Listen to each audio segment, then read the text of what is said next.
Alright guys, so what I would love to share with you today is my revamped Daretti Scrap Savant Commander deck.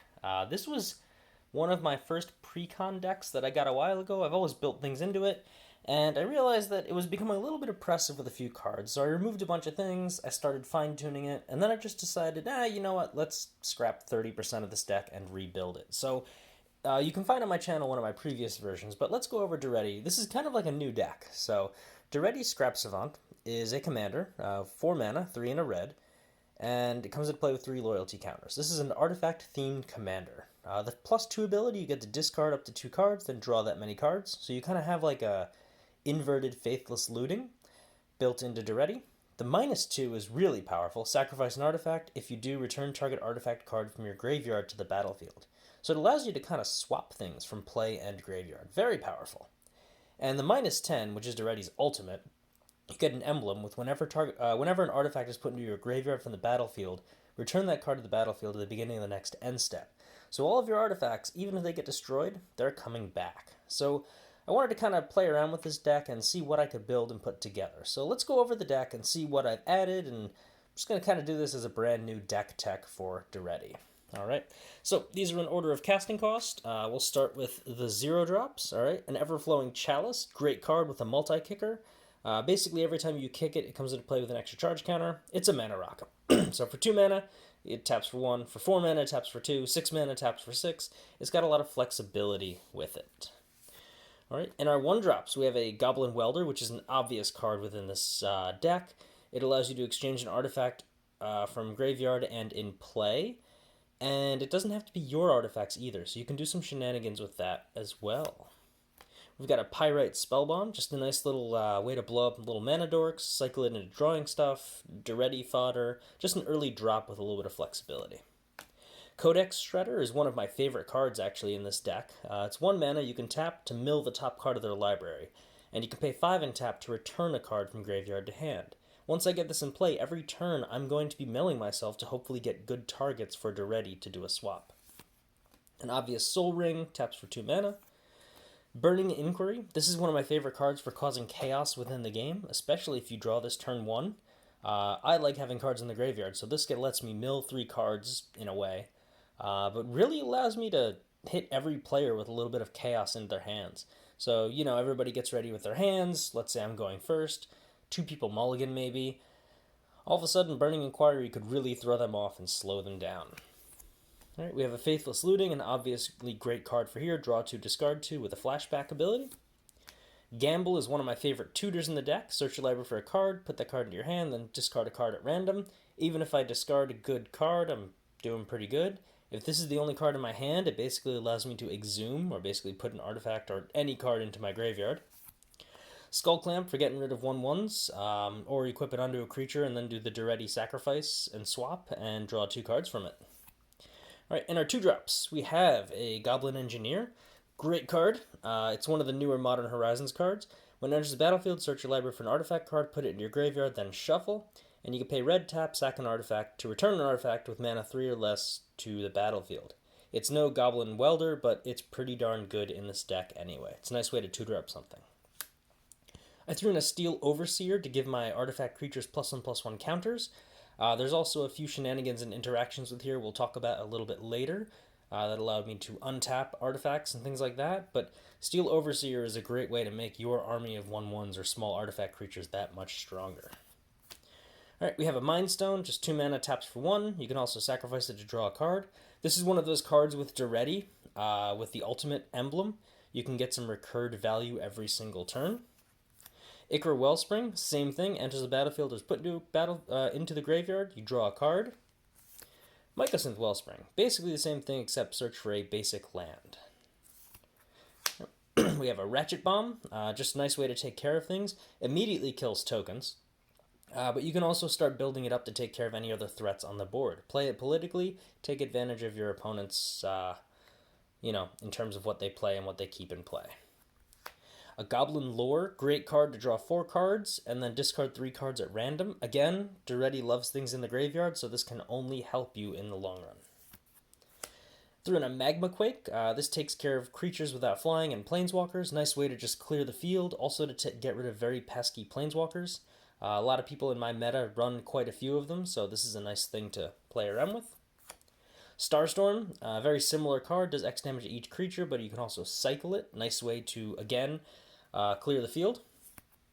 Alright, a Worn Power Stone, one of the lesser powerful mana rocks, but because most of this deck is colorless, it's pretty nice that it taps for 2 colors. It's basically a worse Soul Ring, but I still need the mana. Commander Sphere, taps for basically red or sacrifice it to draw a card. Again, with Daretti's ultimate emblem, we're doing great. This is one of the newer additions that I really liked, Feldon of the Third Path. He basically allows you to put a token that's a copy of a creature card in a graveyard. It's an artifact as well, and it gets haste and you have to sacrifice at the end of the turn. But if I can clone a creature, and then if it's an artifact, use Daretti to swap it, I'm going to come out ahead again. I'm going to make the clone, swing with it, then sacrifice it to bring its actual real card version back into play. Metalworker, a very, very broken card from the Urza block. Reveal any number of artifact cards in your hand. You get 2 mana for each one revealed. If you have 3 artifacts, this taps for 6 mana. That is insane. And since you're revealing an artifact, you're probably going to be using that artifact's reveal to pay for the artifact. Alright, we have Scarecrow. Just a great reanimator card. 4 and tap, return an artifact creature from graveyard to play. That's the big part. You can also sacrifice it to draw a card, put a Skull Clamp on it, draw 3 cards. Lots of flexibility with that. Scrap Trawler, another great and powerful card. Whenever this or another artifact you control is put into the graveyard from the battlefield, return to your hand target artifact card in your graveyard with lesser converted mana cost. So you just keep like grabbing lesser costing artifacts as you pull this giant sacrifice engine running. Shimmer Mirror gives all my artifact cards flash. Great way to flash things in and really catch my opponents off guard. Nobody really expects that in a red deck. Mirage Mirror, another new card I've tossed into here. 3 mana for an artifact. It becomes a copy of target artifact, creature, enchantment, or land until end of turn. You can clone or become a copy of whatever you want for your opponents. And if they took some difficulties to play a hard-to-play card with extra requirements, you can just copy it for simply 2 mana for a 1-turn use. Ensnaring Bridge is the main defense strategy in this deck. You can get rid of cards in your hand quite quickly with this deck, so Ensnaring Bridge helps kind of lock down the game for a little bit. And if they blow it up, you can always bring it back with Daretti. Nice little Wheel of Fortune. Each player discards their hand and draws 7 cards. Great when you run out of cards. Again, this deck really tends to exhaust its hand quite quickly. Pia's Revolution. This is a nice little card that brings back artifacts if your opponents don't want to take damage. You always choose the opponent with the lowest life and really punish them for not wanting to give you stuff back. Got a Thran Dynamo, taps for 3 colorless mana. Great card to accelerate very quickly. And we have a Solemn Simulacrum, the Lonely Robot. When it enters the battlefield, you search your library for a basic land, put it into play, and then shuffle. When it dies, you draw a card, which in Daretti, it's going to be dying quite a bit. Alright, more stuff to look at. Mystic Forge, another new addition. You look at the top card of your library at any time. You can cast the top card of your library if it's an artifact or a colorless non-land card. That's the majority of this deck, and you can pay 1 life to exile the top card as well. This is a nice way to just have more resources to play from. Dross Scorpion, another new addition I've added. When this or another artifact is put into the graveyard from play, you can untap an artifact. There's some shenanigans with this card where the Steel Overseer, where it puts +1/+1 counters. Keep sacrificing small artifacts here and there, and just start using it to untap Steel Overseer to keep making things more and more powerful. Thran Temporal Gateway. You can put a 4 and tap. You may put a historic card from your hand to the battlefield. Artifacts are historic, so this is kind of like an Elvish Piper, but for artifacts. Trading Post, just an ultra versatile card. 4 mana, 1 tap, discard a card to gain 4 life. Pay 1 tap, pay a life, put a 0/1 goat. Pay 1 tap, sacrifice a creature, return an artifact, and pay 1 tap, sacrifice an artifact to draw a card. The versatility with this card is just ridiculous. Right, we have Nevinyrral's Disc. This is just a nice little field clearance card. Comes to play tapped. You can destroy all creatures, enchantments, and artifact, including the disc. If you can make your artifacts indestructible, which there are cards in here that can do that, you can make this so it's a recurring spell every turn.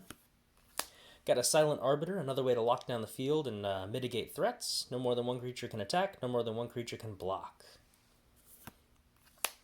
Karn the Great Creator, 4 mana for a really nice Planeswalker. It locks down the artifacts your opponents control, which is amazing. You can also make your non-creature artifacts become creatures with power and toughness to their mana cost. And you can also start building a sideboard for your local meta, so you can start taking care of threats without having to run them in the 99 cards in the deck. All right. We've also got a Kuldotha Forge Master. Tap, sacrifice 3 artifacts, search your library for any artifact, put it into play. That's an amazing card. Scrap Mastery basically swaps your graveyard with play. It's kind of like a living end, except for artifacts. And it's each player, so you can really play this very politically. Got a Memory Jar in here as well. Each player sets aside their hand, draws 7 cards. At the end of the turn, they each discard and get their original 7 back. But if you play this during your turn while your opponents are locked out of mana, this is a great way for you to get an extra 7 cards to play with. And then at the end of the turn, they all get discarded, which again, Daretti is going to love. Combustible Gearhulk. The second I saw this card spoiled, I knew I had to have it in the deck. When it enters the battlefield, target opponent can have you draw 3 cards. If they don't, put the top 3 cards of your library into your graveyard, and they take damage equal to the total converted mana cost. Damned if you do, damned if you don't. This card is going to really punish your opponents. Most of the time they give you the 3 cards, which with Daretti, you're going to be doing some recursion, and this is going to keep coming into play and keep drawing you more. Alright, we've got a Worm Coil engine. We should all know what that does. When it dies, you basically split it into 2 3/3s, one with Death Touch, one with Lifelink. Great card, huge threat, great life gainer, and great sacrifice engine as well for Daretti. Steel Hellkite, another great card just to hit your opponents and also destroy their permanents. You can control things like enchantment control, artifact control, creature control, token control, whatever you want with that. And yeah, Steel Hellkite is an amazing card for this. Speaking of Hellkites, we have the Hellkite Tyrant. This card, when it connects with your opponent, and it has trample and flying, so it's probably going to get through, you gain control of all of their artifacts. And this is my alternative win condition in the deck. If you have 20 or more artifacts, you win the game.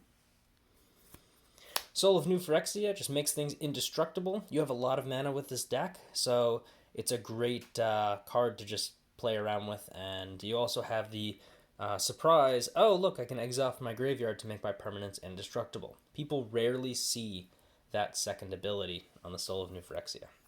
Threw in a Duplicant. Again, if you can pull it from your graveyard, you can start exiling things that are threatening. Alright, Mindslaver, gain control of your opponent's turn. If you can get this with Daretti's ultimate and you have 12 mana, you basically control all of your opponent's turns. That should be game by then. Ugin the Ineffable.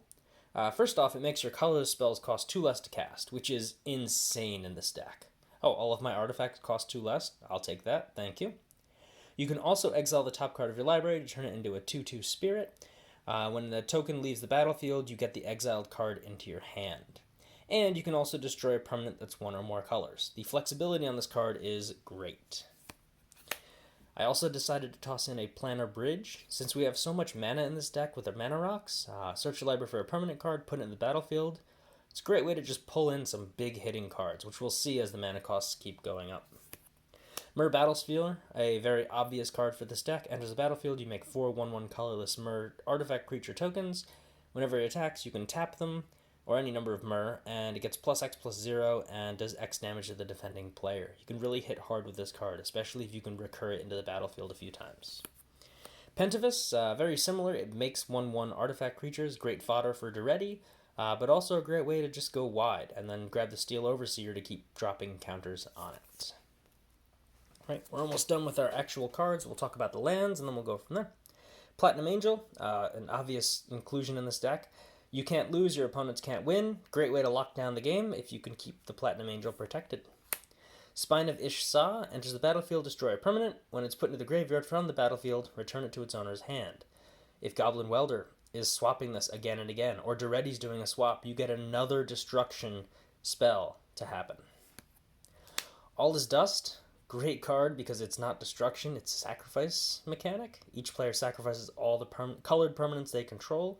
Really, you may have seen maybe 10% of this deck is colored permanents, so yeah. Bosch Iron Golem allows you to throw your artifacts at your opponent's face or anything else that you want. Great way to just sacrifice artifacts to hit some extra damage right there. Ugin the Spirit Dragon, just another great, big, powerful card. Basically +2 to get a Lightning Bolt, and a -X to exile each permanent with converted mana cost X or less that's one or more colors. And the -10 is a great way to dig into your library and drop some scary stuff into play. Darksteel Forge, I would like to make my artifacts indestructible. Great target to pull into play, especially with Planar Bridge for free, or for 8 mana. And yeah, you can kind of do that as an instant or put it on the stack as your opponent drops something that destroys your things. They won't see it coming. Blasphemous Act. Basically, it costs 1 less for each creature. It's in the field clearance card. Hits each creature for 13 damage. Metalwork Colossus, just a big body. Costs X less to cast, or X is the converted mana cost of non-creature artifacts. You may have noticed there's a bunch of them in there. So sometimes this is actually free. And sacrifice 2 artifacts to return it from your graveyard to your hand. More sacrifice mechanics in case you need them. No artifact deck is complete without a Blightsteel Colossus. Nice thing to tutor for, nice thing to grab into play. Nice thing to even hardcast if you can. Unfortunately, you can't do much graveyard shenanigans, but that's alright. This is also a card that protects against mill. It could buy you 1 extra turn that you need to win the game. Alright, so as for lands, we have 21 mountains. We don't need a lot of mountains. We do need a couple of them to be into play for some spells, but for the most part, we're okay with that small of an amount. Got a Forgotten Cave in here just because it's a red mana source, but it's got cycling as well, so when you top deck it later on, you're good. Another red source, Great Furnace. It also doubles as an artifact, so if you have enough lands, you can sacrifice it with Daretti. Darksteel Citadel, same thing, except it's colorless, but it's also indestructible. That's kind of nice. Inventor's Fair.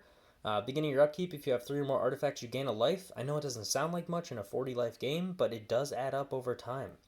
The real ability, though, is to pay 4 tap, sacrifice it, search your library for an artifact card, reveal it, put it in your hand if you have 3 or more artifacts. So it's a free tutor on a land. Buried Ruin, sacrifice it to return an artifact from graveyard to hand. Again, another card that you can just use to grab an artifact in a pinch. Mirror Pool is pretty nice because it makes copies. It can copy an instant or sorcery that you control, so if you want to get creative with a few of those field clearance cards or something like that, you can. Or you can make a token of target creature you control. That's a nice little ability right there. Phyrexia's Core, 1 tap, sack an artifact, you gain a life. A sacrifice outlet.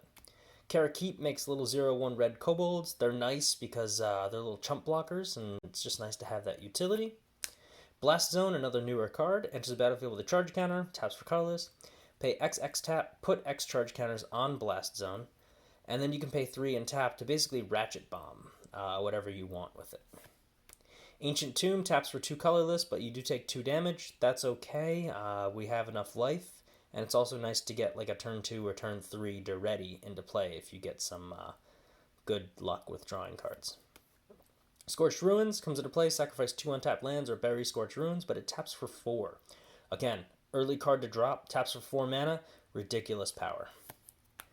Sanctum of Ugin, whenever you cast a colorless spell with converted mana cost 7 or greater, sacrifice it. If you do, search your library for a colorless creature card, reveal it, put it in your hand, and shuffle your library. Another potential artifact tutor card. Thespian Stage can become a copy of any land. That's great if your opponents are playing some very oppressive cards. Drownyard Temple is a card that if it hits your graveyard, which it may, especially with Daretti's discard ability, you can pay 3 to return it to the battlefield tapped. Just a nice way to squeeze a little bit more efficiency out of your lands. Springjack Pasture makes goats, and then sacrifice goats for mana, but you can also gain life from it. Mystifying Maze takes care of attacking creatures. I didn't want to use Maze of Ith because it doesn't work as a land, and I'd rather have an artifact instead of a utility land in here. And I also threw in a Bloodstained Mire just to get a shuffle mechanic and, just something to fetch a mountain if I need. Alright, so that's the new Daretti deck. I'd like to hear your, suggestions. I don't want to run Mycosynth Lattice. I feel like it's kind of like a cheating card, especially with a lot of the other cards in this deck. So, I'm very conflicted about that, but if you have any other weird, wacky, and fun artifacts, I would love to hear about it, and maybe I'll toss those into the deck for the next time I play with my friends, because this is a great deck. It's a lot of fun to play. Everybody who borrows it and plays it always has fun because they're just casting giant artifacts, doing wild and crazy things, and they're hitting their opponents hard. So, yeah, it's a lot of fun. So, anyways, hope you guys enjoyed this Daretti Scrap Savant deck tech. And again, looking forward to see what you have to say in the comments. Thanks for watching.